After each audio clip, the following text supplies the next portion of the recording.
So we're looking at a German artist, Gerhard Richter's painting Betty. This is a painting. Yeah, this is not a photograph. And it was done by a human being? Yes, a living contemporary artist. So this is interesting. I mean, we've talked about the camera coming along in the mid-19th century, and artists started to reflect on what they are and what their role is. And now this guy shows up and makes a completely photoreal. Right, we've been dealing with all these questions about what it means to make legitimate art and the death of painting and art having transcended the need to be representative. And then Richter comes along. Well, he begins actually as a pop artist and adopts a whole series of abstract styles, but also these intensely naturalistic renderings. Just trying to put my art historian hat here, or maybe my art critic hat, because this is fairly recent. So my reactions are, I'm amazed by the technique required to produce something so real. But after all of what we've talked about, it's just cool painting. It doesn't seem to be like pivotal in the history of art, but tell me otherwise. So I actually have a lot of respect for what Richter has done. But again, you can't take the single image in isolation.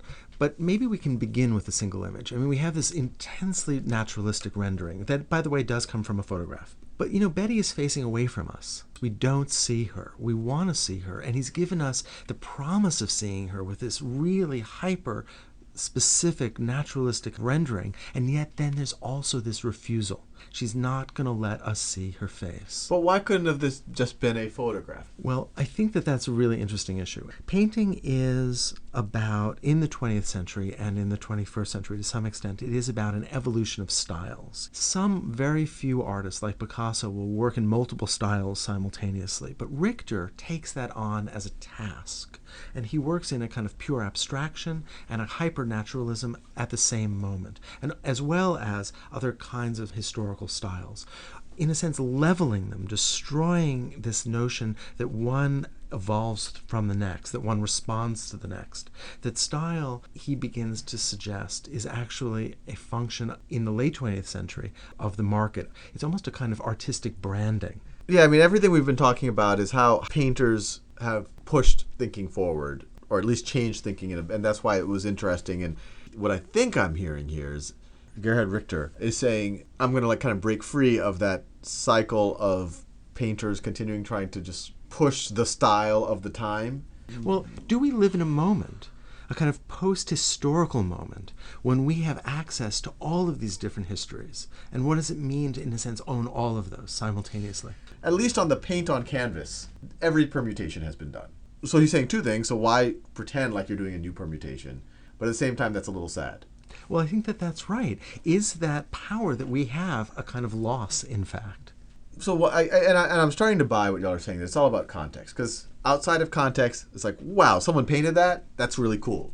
Gerhard Richter grew up outside of Dresden, and he was a child when Dresden was firebombed by the Allies during the Second World War. So as you know, that city was almost completely destroyed. He grew up, however, not in a Nazi Germany then, but in an East Germany, a culture that is moving from a visual ideology that looks to a heroic classicism, as the Nazis had, to of Soviet realism. And he went to art school, and there was indoctrination. The state telling him, as an artist, this was his responsibility to move the state forward with a kind of naturalistic rendering. He moved to the West just before the Berlin Wall was finished. And there he entered into a very different visual culture, one that was all about advertising. But that was another kind of indoctrination he felt. Yeah. Advertising visual culture that now was speaking to capitalist culture. So he moved from Nazi visual ideology to Soviet visual ideology to capitalist visual ideology. And he didn't want to own any of it. He wanted to transcend it. How does style now in our world speak to ideologies, speak to vested interests? And was it important to sort of distance yourself from that and, in a sense, disempower the ideologies of style? Yeah, I think I have to think about this a little bit. I think that Richter has succeeded if he has given you the opportunity to really think that through and, to question how much we are products of our historical ideology. Fascinating.